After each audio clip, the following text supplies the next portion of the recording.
That third failure in a row, did you think, I need to pack this in?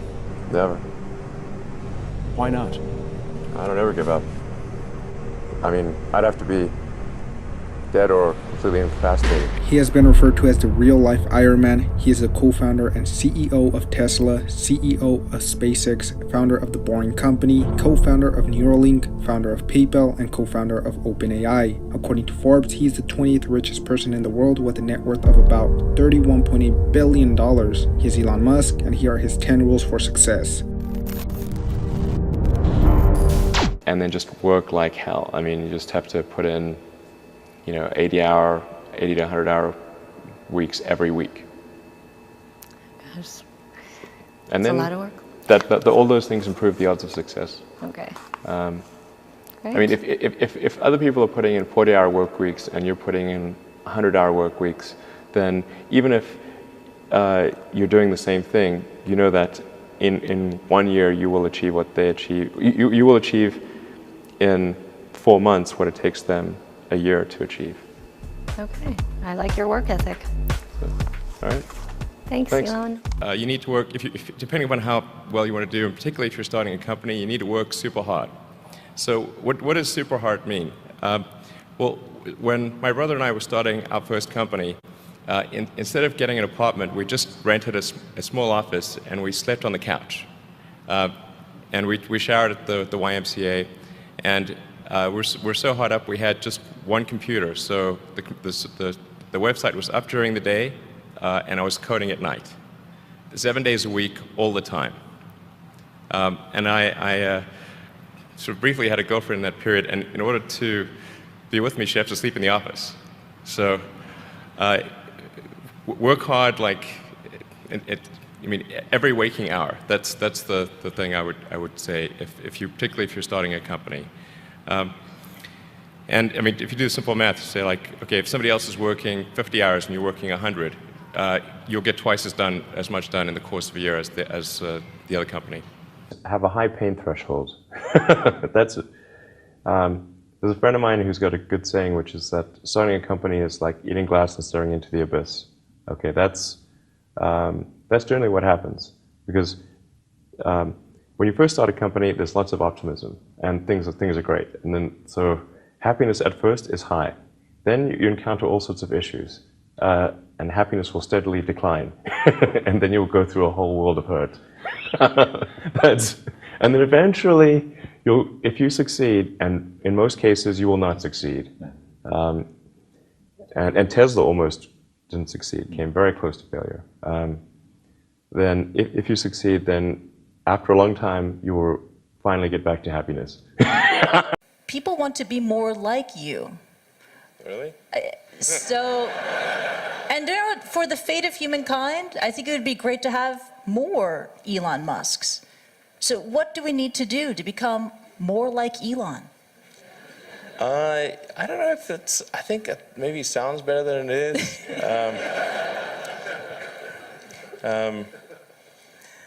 Yeah, I mean, honestly, like there's a friend of mine who's got a great saying about creating a company, which is trying to build a company and have it succeed is like eating glass and staring into the abyss. So, I mean, what tends to happen is it's sort of quite exciting for the first several months of starting a company. Yeah. And then reality sets in, things don't go as well as planned, customers aren't signing up, the technology or the product isn't working as well as you thought. Yeah. And then that can sometimes be compounded by a recession, and it can be very, very painful for several years. So I think, frankly, starting a company, I would advise people to have a high pain tolerance. Yeah. People do not think critically enough. I mean, critical thinking is a skill in short supply, where people take too many things they assume too many things to be true without sufficient basis in that belief. So it's very important that people closely analyze what is supposed to be true and try to build up try to say, let's analyze things from first principles, not by analogy or not by convention. If you assume things are true by convention, which is actually what most people do, then it's difficult to gain insight into how things can be bettered.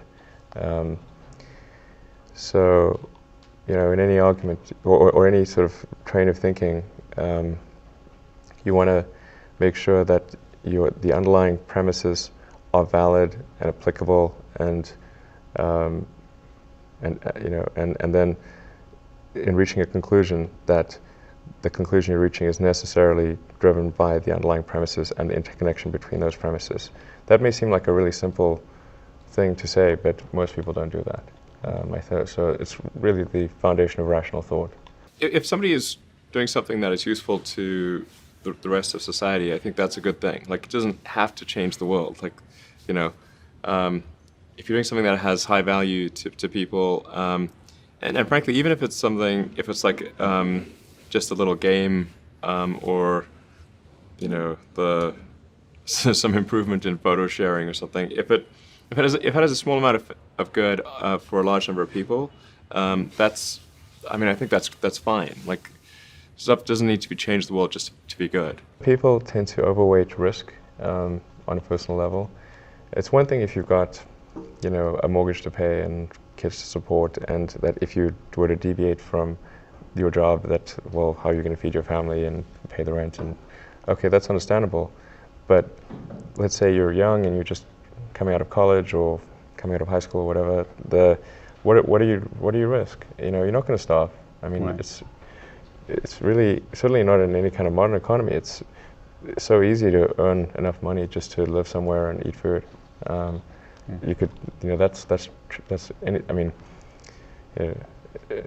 very easy to do. So I don't know what are they afraid of? They're mostly afraid of failure, I think, but people should be less risk averse when there's not much at risk. You've got to make sure that whatever you're doing is a great product or service. It has to be really great. And I go back to what I was saying earlier, where if you're a new company, unless it's like some new industry or new market if it's an untapped market, then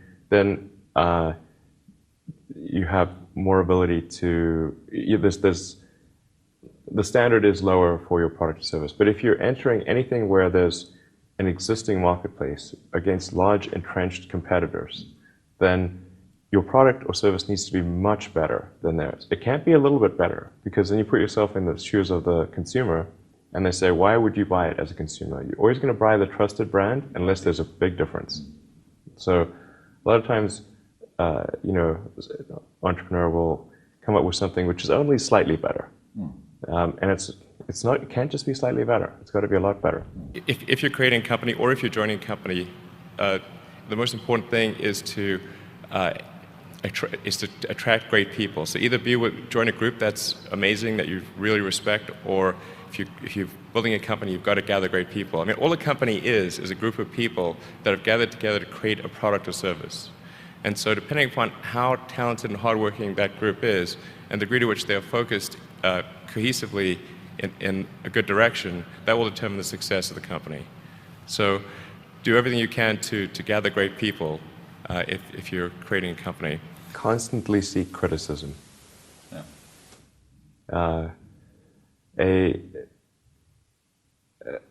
A well thought out critique of whatever you're doing is as valuable as gold. And you should seek that from everyone you can, but particularly your friends. Usually your friends know what's wrong, but they don't want to tell you because they don't want to hurt you. So lift you up, sort of your. Yeah. So they'll say, "Oh, I wouldn't encourage my friend, so I'm not going to tell him what I think is wrong with his product." Yeah. It doesn't mean your friends are right, but very often they are right, and you at least want to listen very carefully to what they say, and to everyone. If you're looking for, basically, you should take the approach that you're wrong. That you, the entrepreneur, are wrong. Your goal is to be less wrong. Don't just follow the trend. So you may have heard me say that it's good to think in terms of the physics approach of first principles, which is, rather than reasoning by analogy, you boil things down to the most fundamental truths you can imagine, and you reason up from there. And this is a good way to figure out if something really makes sense, or if it's just what everybody else is doing. It's hard to think that way. You can't think that way about everything. It takes a lot of effort. But if you're trying to do something new, it's the best way to think. And that framework was developed by physicists to figure out counterintuitive things like quantum mechanics. So it's really a powerful method. People who've been in the rocketry business for decades, who say about you that you don't know what you don't know. Well, I suppose that's true of anyone. How can anyone know what they don't know? But when critics say you can't do this, your answer to them is, we've done it. You know, there are American heroes who don't like this idea. Neil Armstrong, Gene Cernan have both testified against commercial spaceflight and the way that you're developing it, and I wonder what you think of that. I was very sad to see that, because those guys are, those guys are heroes of mine, so it's really tough. I wish they would come and visit and see the hardware that we're doing here. And I think that would change their mind. They inspired you to do this, didn't they? Yes. And to see them casting stones in your direction. It's difficult. Did you expect them to cheer you on?